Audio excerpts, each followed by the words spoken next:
Dr. Pedro Boareto já está conosco aqui em nossos estúdios. Doutor, bom dia, uma ótima quinta-feira. Bom dia, Tony, bom dia, Marquinhos, bom dia, ouvintes e internautas da Raiz FM. Bom dia. Doutor Pedro Boareto, esta semana nós tivemos mais uma vez uma triste notícia aí que comoveu todo o nosso país com relação ao médico carioca que, podemos dizer, não sei o porquê, é médico esse ser humano. Mas vamos falar sobre esse tema nesta quinta-feira? Exatamente, Tony. Mais um triste caso de violência contra a mulher em nosso país. Nesse caso em específico, é lamentável, chocante, né? Você tomar conhecimento e principalmente ver as imagens de um caso tão absurdo quanto esse noticiado nos últimos dias, que envolve aí um médico anestesista do Rio de Janeiro. É uma pena, Tony, Marquinhos e ouvintes, que esse sentimento de revolta por parte de muita gente não seja pactuado por todos no nosso país. Nós já falamos aqui do poder das redes sociais, né, por diversas oportunidades, e nesse caso o que mais nos traz uma revolta, particularmente, o que me revolta muito nesse caso, é saber que muita gente passou a seguir esse médico nas redes sociais. Impressionante. E detalhe, né? E a mulher que foi estuprada ainda nem sabe do caso, né? Como os valores são invertidos, né? Exatamente, Marquinhos. Segundo a imprensa, de 500 seguidores, ele passou a 11 mil seguidores após a divulgação desse caso. É lamentável, é triste. É a mesma situação do caso lá do mendigo lá em Brasília, né? Exatamente. Até que ponto todos nós teremos que conviver com condutas desse tipo e mais, com reações da sociedade como um todo, também desse tipo. Muitos condenam, mas 11 mil pessoas passaram a seguir alguém, um médico, que é acusado de estupro. Será mesmo que o doente aí da história, como muitos dizem, é só o médico? Né? Fica essa reflexão. Mas, Tony, Marquinhos, muitas vezes a gente fala de crimes, né, de situações como essas, e a grande questão colocada é que será mesmo que um médico, como aconteceu nesse caso, ele pode proibir a presença de um acompanhante na hora do parto, ou durante o trabalho do parto, ou pós-parto? Essa é a grande colocação que nós deixamos. Nós sabemos que no nosso país, infelizmente, muitos crimes acontecem, muitas situações difíceis acontecem, até por desconhecimento das nossas leis. E esse é mais um caso, infelizmente mais um caso. Pelo que foi noticiado pelas próprias enfermeiras, o médico ele proibia a presença de acompanhantes durante o trabalho de parto lá no Rio de Janeiro. Mas nós temos aí uma lei em nosso país, que é a Lei 11.108 de 2005, que ela estabelece a obrigatoriedade em permitir a presença de um acompanhante junto à parturiente durante todo o período de parto, durante o parto e pós-parto. Ou seja, a questão de o médico de dizer se pode ou não, neste caso, estaria superada por um simples conhecimento de lei. Ou seja, se os familiares dessas mulheres violentadas tivessem conhecimento da lei, não, a lei permite que eu acompanhe a mulher, né, durante o trabalho de parto, ou durante a realização do parto, ou pós-parto, esse fato absurdo poderia, de repente, ser evitado, né? Nós sabemos que é mais um caso lamentável de violência contra a mulher, que nesse caso especificamente era dopada, né? Ela tomava aí, era aplicado nessas mulheres uma dose a mais aí de anestésico, né? De anestesia, para que esse criminoso cometesse esses atos absurdos. Cenas lamentáveis, mais uma vez, no nosso país, que a gente espera e torce para que não volte a acontecer. Agora, doutor, um outro fato acho que ajudaria, não seria por no Brasil nós temos a sensação de que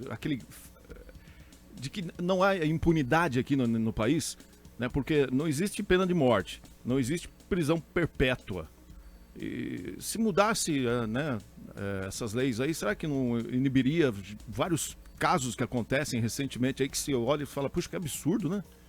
De fato, Marquinhos, a questão da impunidade, ela é algo que preocupa muito nesse país, né? O sistema prisional também é algo que preocupa muito nesse país, porque, como a gente já mencionou aqui, a pessoa é presa, ela vai fazer lá de 3 a 4 refeições por dia, né? Paga de bonzinho lá e já é. Nós estaremos pagando essa alimentação para essa pessoa. E mais que isso, nesse caso, você pode ter certeza que essa pessoa, esse médico aí, vai estar lá dentro, inclusive trabalhando, medicando lá, né? Exercendo a medicina dentro do sistema prisional. Você pode ter certeza disso. É triste. Eu acho que de fato precisamos de uma reforma legislativa com relação às punições. Agora, a questão específica da pena de morte é algo que, infelizmente, nesse país, nós não estamos preparados ainda para que possamos ter em nossa legislação uma pena tão severa como essa. Nós já tivemos aí diversas situações, né, no próprio Estados Unidos, de pessoas que estavam aí na fila já, né, para serem executadas quando foi descoberto que se tratava do inocente. E infelizmente nesse país nós temos muitos casos mesmo, de pessoas que estão também no sistema prisional, mas que são inocentes.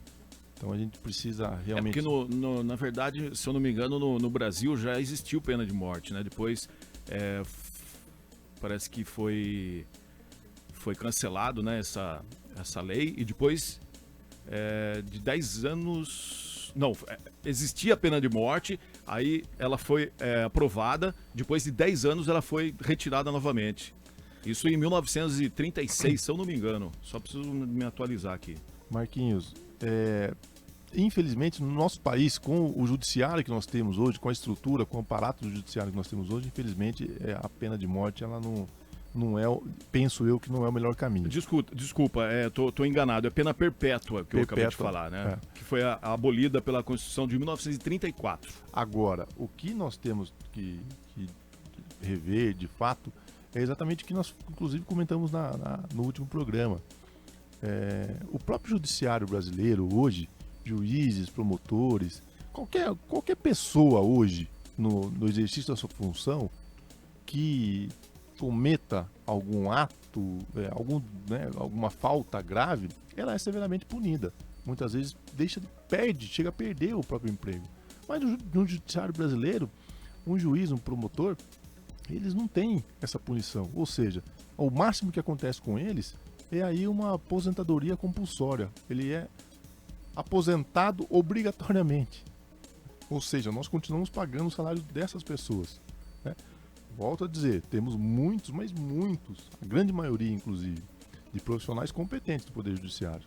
Mas nós temos, infelizmente, alguns que acabam cometendo aí diversos absurdos dentro do Poder Judiciário, inclusive vendendo sentenças, né? Coisas que a própria imprensa noticia com certa frequência. Então eu acredito que é preciso sim uma punição maior, mas antes, Tony, Marquinhos e ouvintes, é preciso a gente repensar o próprio Poder Judiciário. Exatamente, doutor. O Bruno Forte, ele deixou aqui a sua participação com relação às pessoas que seguem quando acontece esses tipos de crime. Ele acha que o aumento de seguidores do médico são por causa de curiosos que querem saber o que vai dar, como vai ser o desfecho de toda essa situação. É a opinião dele por esse aumento de seguidores. Muito obrigado, viu, Bruno, pela sua participação. Também tivemos aqui a participação da Vanessa. Ela mandou aqui: bom dia. Ela pergunta se ela pode exigir um acompanhamento pela lei, porque aqui na Santa Casa de Capivari também, pelo que ela sabe, não deixam entrar, doutor. Pode sim, a lei é bem clara nesse sentido. Pode e deve exigir. Pode e deve exigir. A lei é a 11.108/2005. Também temos aqui a participação do Leandro. Ele fala com relação, acho que o que o Marquinhos estava comentando, uma prisão perpétua para crimes hediondos e leis brandas precisam ser mudadas urgente. Com toda certeza. E falando da força, né, doutor, das redes sociais, nós percebemos. Essa semana nós tivemos um fato aqui na Santa Casa de Capivari, onde uma mãe foi às redes sociais para relatar a negligência de um médico que atendia aqui já há um bom tempo na Santa Casa, que culminou com a sua demissão por justa causa da Santa Casa de Capivari. Então vale reforçar que a população tem também um pouco de força quando preciso, né, doutor? É um instrumento importante, sem dúvida nenhuma, as redes sociais, mas é preciso tomar muito cuidado até para a sua utilização, mas sempre que realmente é necessário, né, em casos como esses, de absurdos ocorridos, né, as redes sociais têm aí um papel, sem sombra de dúvida, muito importante. Doutor, mais uma vez, queremos agradecer a sua participação. Uma ótima quinta-feira. Eu que agradeço, Tony, Marquinhos. Ótima quinta-feira e até a próxima semana.